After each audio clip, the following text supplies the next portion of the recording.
All right, so we're going to be talking a little bit about how skeleton changes over time, some of the issues you may have with wounds on the skeleton, and what you can kind of figure out from that.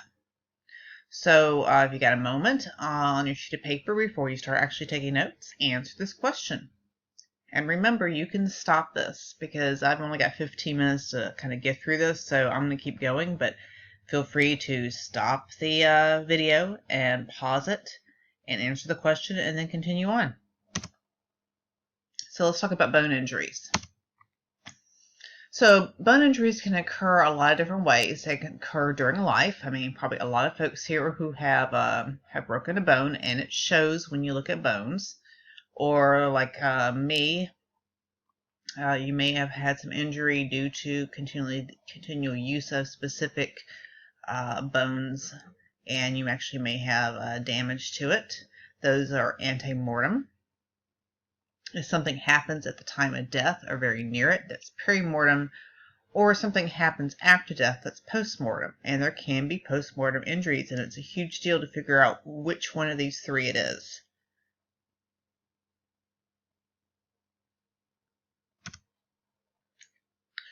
So if you're looking at a skull here and you find something, if it's antemortem, in other words, it happened sometime during your life, the bone here is going to be smooth, it's going to be growing back, or completely grown back.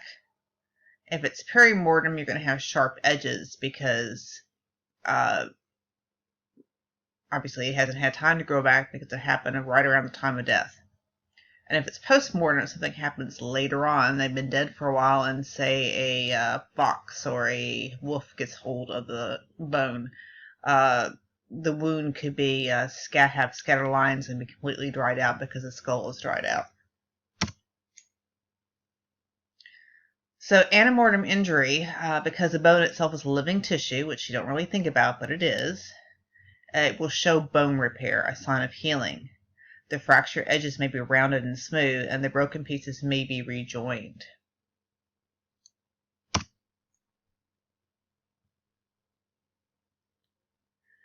You can use it to determine the age from bone, signs of wear, and antemortem injury. That bone left has occupational stress wearing at the bone joints.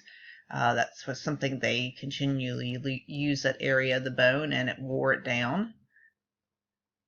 Surgeries or heal wounds.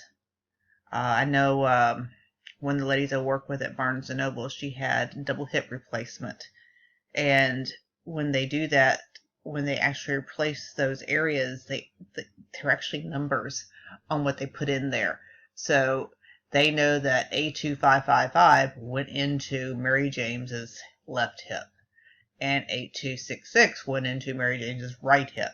So literally that stuff's there. So if you happen to have a hip replacement in there, they can actually find out who you are by getting the markings from it, which is kind of cool and good for you. Hopefully you never die that way, but it's a good way to actually have identification.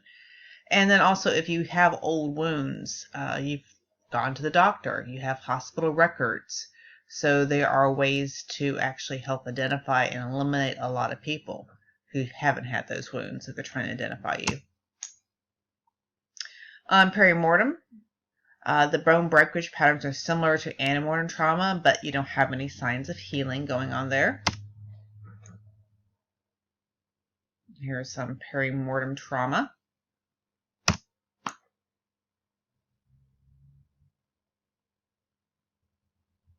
Here's some perimortem trauma. This is a sword wound. Never really thought that a sword could do so much damage.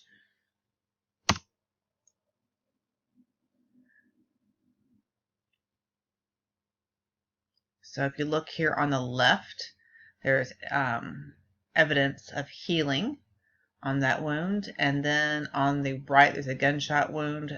Probably happened right about probably what killed the person, and there's no sign of healing there. So when the injuries are happening after death, generally the bone is dry and brittle. So you get jagged edges, random pattern, no evidence of healing whatsoever. Postmortem trauma occurs after death. It's typically caused by environmental conditions such as damage by carnivores and rodents, stuff you really don't want to think about. Compression from burial soils, exposure to the bones to the sun, heat, and moisture. When damage occurs after death, there's no healing is evident, and unlike green bone, which is, a live bone, in antemortem and perimortem injuries, the bone is dry and more brittle. Dry bone fractures typically have more jagged and torn-looking edges with random patterns of breakage. The fracture edges of post-mortem breaks also look lighter in color than perimortem injuries because they've been exposed for shorter periods. So some of the animal-induced stuff you may find, if you're in sandy location, you may have beetles and insects doing damage.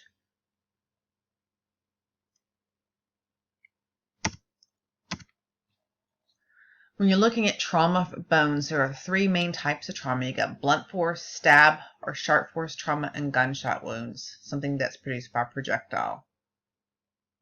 When you're looking at gunshot wounds, the entry wounds usually consist of small round holes about the size of the bullet that's used. The exit wounds are usually a very different matter right there. They're often large, ovoid wounds that shatter the opposite side, depending on the caliber.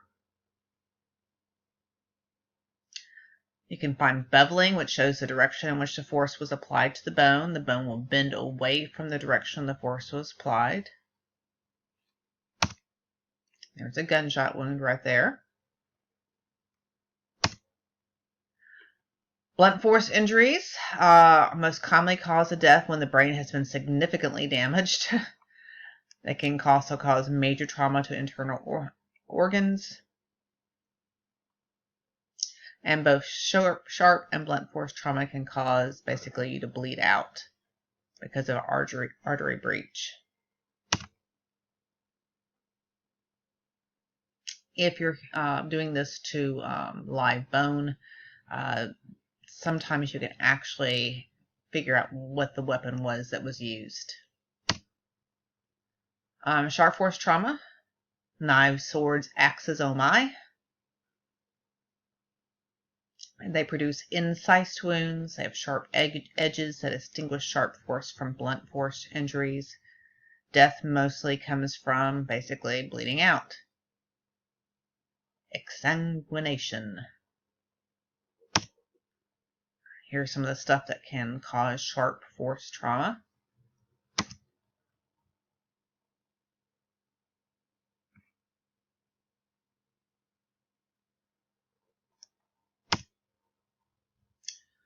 Some of the things you can look for when you look at a broken bone is the direction of the force that's put against it. You can look at compression, shearing, bending, torsion, and tension. Compression is pretty much what it sounds like. It's pushing in, squeezing in. Shearing, even hearing that word just makes me cringe.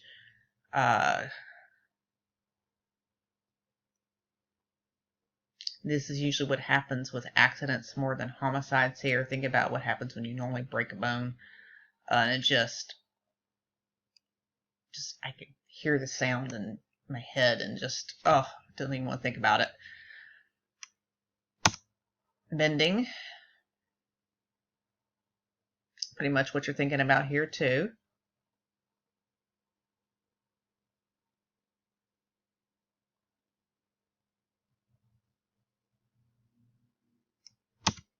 Tension.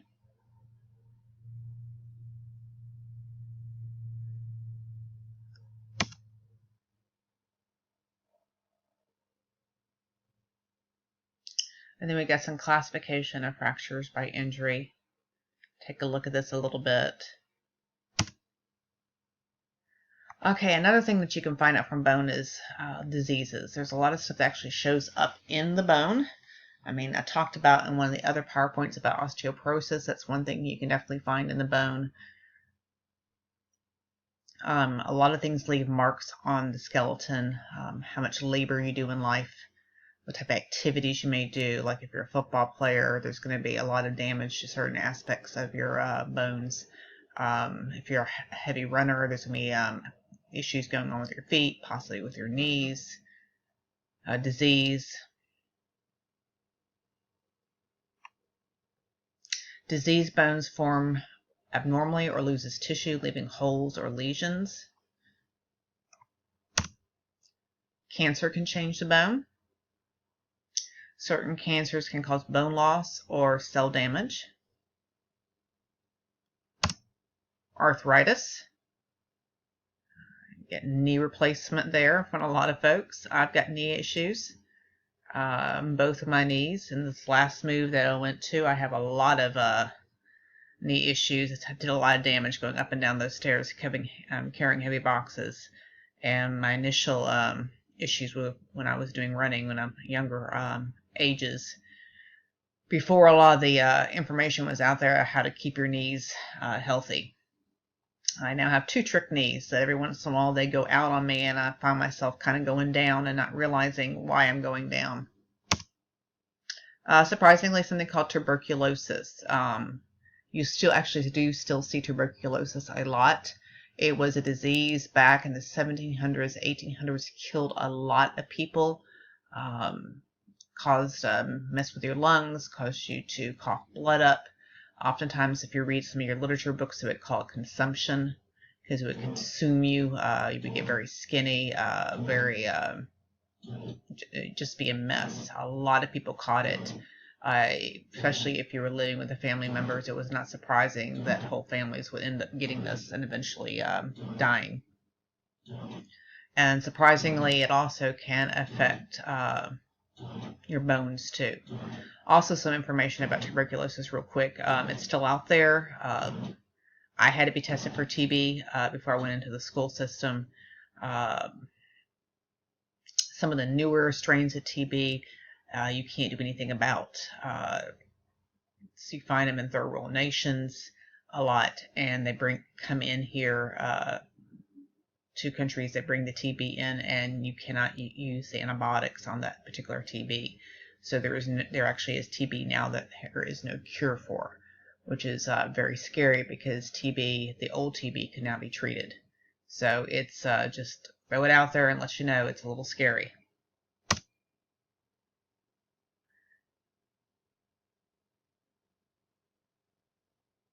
And then you also can have some stuff with some chronic infection that causes problems with your bones. You got paleopathology, which is the study of ancient diseases and medical conditions. You'll find all sorts of stuff in the news every once in a while, how did King Tut really die? And they've gone through and taken a look at stuff. You see leprosy there. That looks at the nasal region, upper jaw region. It destroys your bones.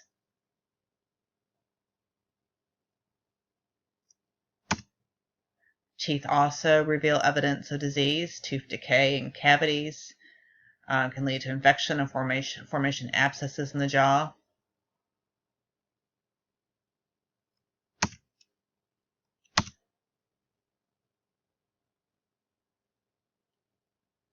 And one of the things that can be created is called a bone biography. You look at the whole skeleton, and you can get a lot of information about who they were, how they lived. You'd be surprised. You can determine sex, height, possible occupation, what injuries they had, what diseases they had. They can actually figure out what you ate, and the age, and take a look at your teeth too. A lot of stuff that can be done. And no, you don't have to do this right here. So this is something we would have done in class. So just know that you can actually find out all this information using bones.